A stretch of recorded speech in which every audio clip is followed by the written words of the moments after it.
chama-se Um Chamado João.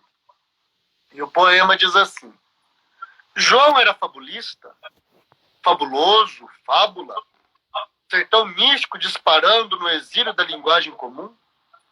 Projetava na gravatinha a quinta face das coisas, inenarrável narrada.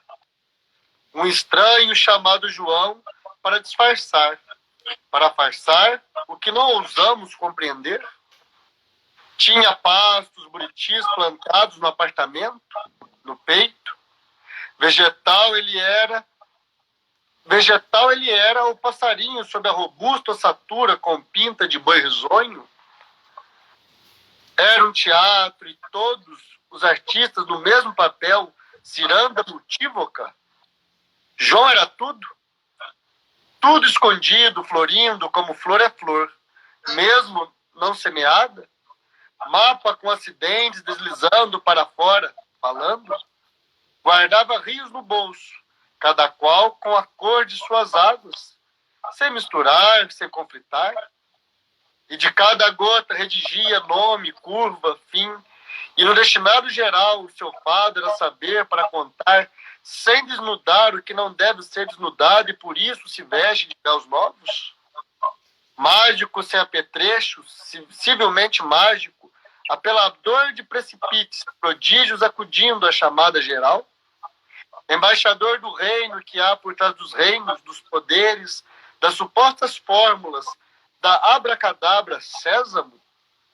Reino cercado, não de muros, chaves, códigos, mas o rei do reino. Por que João sorria se lhe perguntavam que mistério é esse? E propondo desenho, segurava menos a resposta que outra questão ao perguntante? Tinha a parte com, não sei o nome, ou ele mesmo era a parte de gente servindo de ponte entre o sub e o sobre, que se arcabuzeiam diante do precipício, que se entrelaçam para melhor guerra, para maior festa? Ficamos sem saber o que era João, e João existiu de se pegar. Esse poema belíssimo do Drummond é extraordinário, não é? Um grande poeta, escritor extraordinário, realmente. Gostaria só de fazer um comentário. Perdão, desculpa te cortar, velho. Não, é que a Amanda Cardemone entrou na live, é uma amiga do curso de psicologia lá na PUC, e a Lene Calegari também, é mãe de uma grande artista, Nanda Milan, que tem feito alguns trabalhos em torno do audiovisual, da curta-metragem, e fico muito contente de estarem prestigiando a gente aqui, né? De estarem assistindo a gente. Bacana. Mas... Pois é. E essa relação que você faz com o Drummond também, ela é curiosa, afinal de contas tem um Claro Enigma, um poema que ele fala, agora eu não vou lembrar o nome do poema, me veio agora na cabeça, mas é justamente que ele vai querendo trazer essa dimensão do interior, essas cidades que tangenciam os grandes capitais, que esse regionalismo é muito forte no Guimarães Rosa também, né? Uma proposta muito próxima também do Graciliano Ramos, mas eu acho que ainda mais no Guimarães Rosa, né? Rosa é um autor extraordinário, gosto muito. O que eu achei interessante para usar isso é que nós estamos falando de um romancista mineiro. Um abraço para o poeta Masterline aí, um amigo poeta lá de São Paulo também, que pode entrar aí. O que eu achei interessante é que eu usei um poeta mineiro para falar de um romancista mineiro, que é o João Guimarães. Você estava falando do Drummond, antes de começar a falar do Guimarães. No Boitempo também, o Drummond vai trazer essa rememoração, ele vai evocar esse regionalismo mineiro, é o velho trazendo a memória do menino, das suas lembranças de Tabira, do seu período aí no interior mineiro. Então, vamos lá então, fiz um mapeamentinho aqui, só para não me perder na fala sobre o Guimarães. Primeiro eu preparei uma coisinha meio introdutória mesmo, uma breve biografia do Guimarães, para a gente se situar aqui. Guimarães Rosa, então, João Guimarães Rosa, ele nasceu em Cordisburgo, em Minas Gerais, em 1908, e morreu no Rio de Janeiro, em 1967.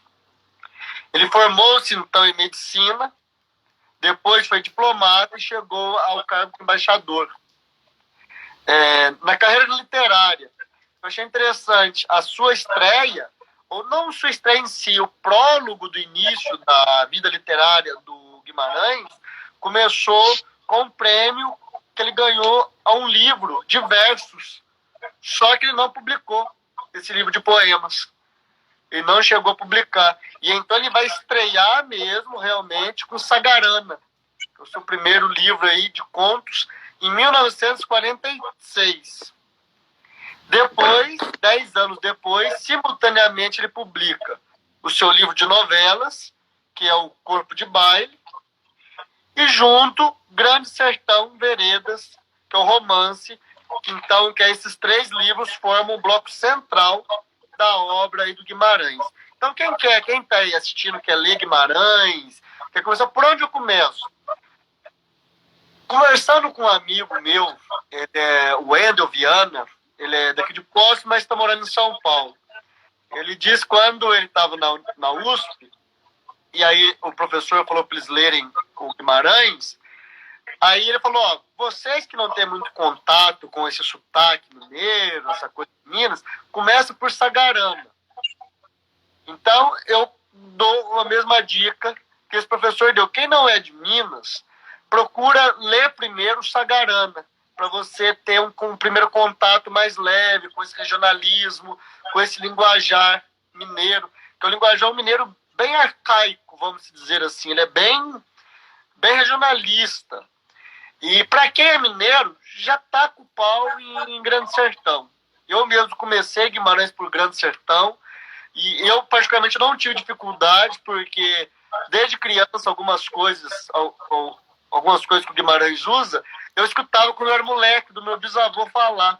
Então não tive muita dificuldade com esse regionalismo do Grande Sertão, e por ser algo que está falando da nossa terra, né? Falando de Minas Gerais.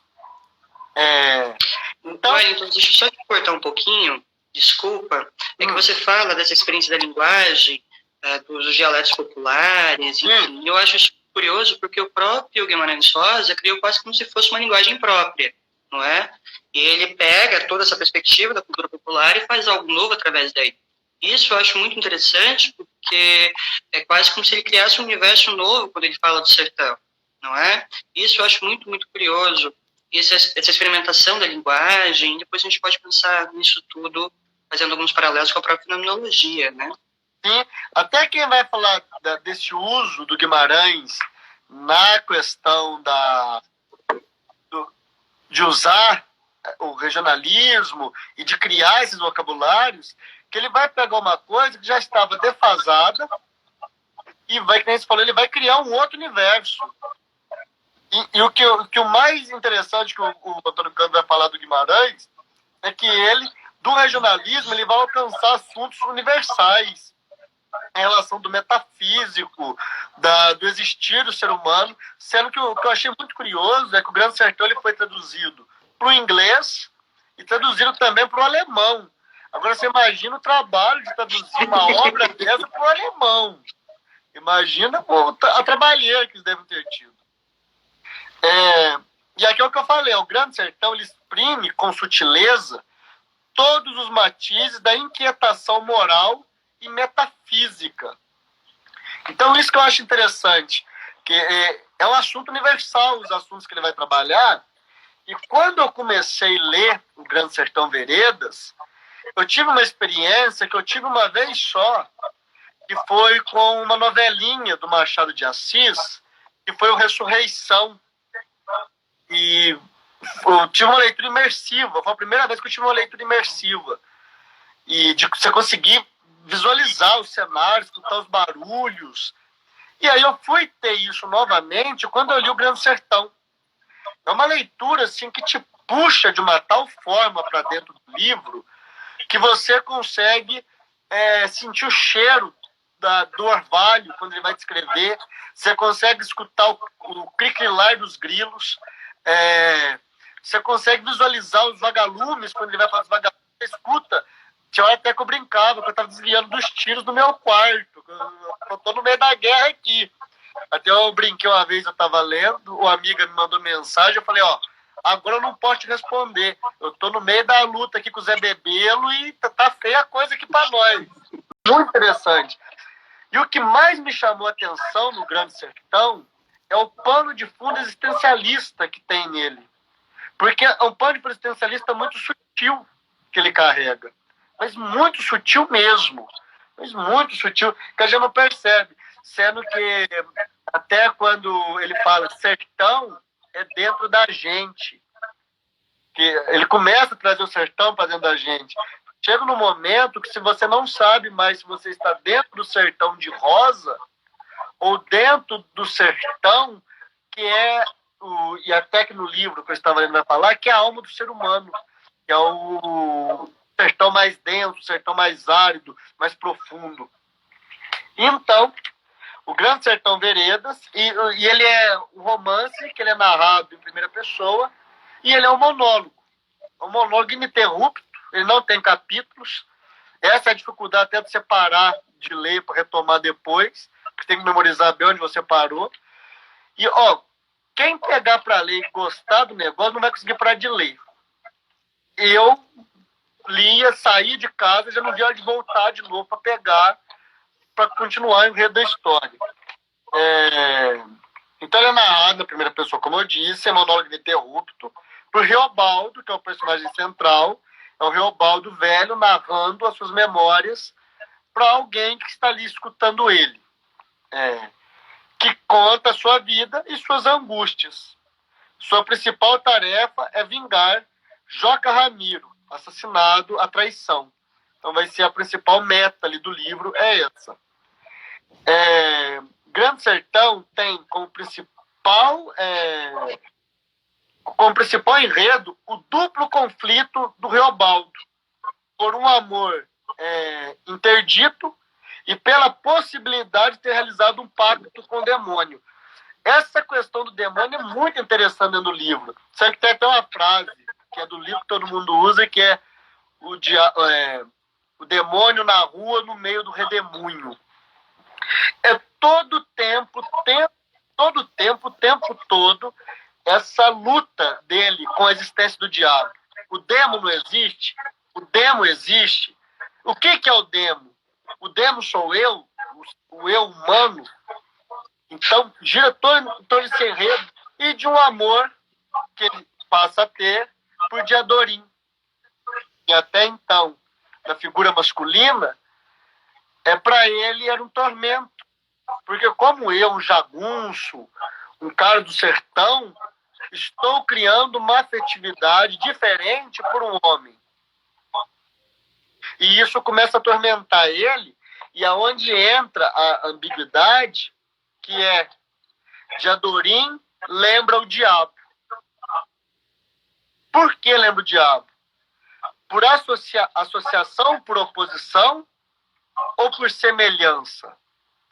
Se a gente fosse entrar na questão da associação por oposição, a gente estaríamos reduzindo a obra do Guimarães apenas ao maniqueísmo, o que não é. Então, a primeira associação é a questão da semelhança entre Diadorim e o demo. É sua função perturbadora. A questão da existência do demônio o tempo todo atormenta Reobaldo. Wellington, deixa eu só te cortar. Tem uma anedota muito interessante contada pelo Haroldo de Campos, na qual ele fala que, ao conversar com Guimarães Rosa, veio a perguntar a ele como era o processo criativo e como ele se dava com o processo de escrita.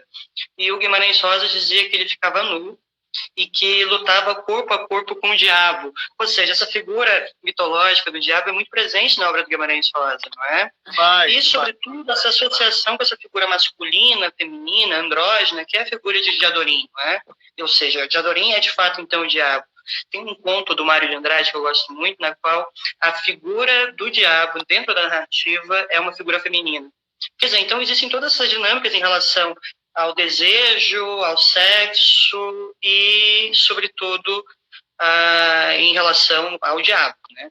Acho que essa dinâmica, inclusive, na perspectiva de alteridade, em falar do outro, né? Sempre evocando esses símbolos quase satânicos mesmo, né? Eu particularmente acho muito interessante essa perspectiva.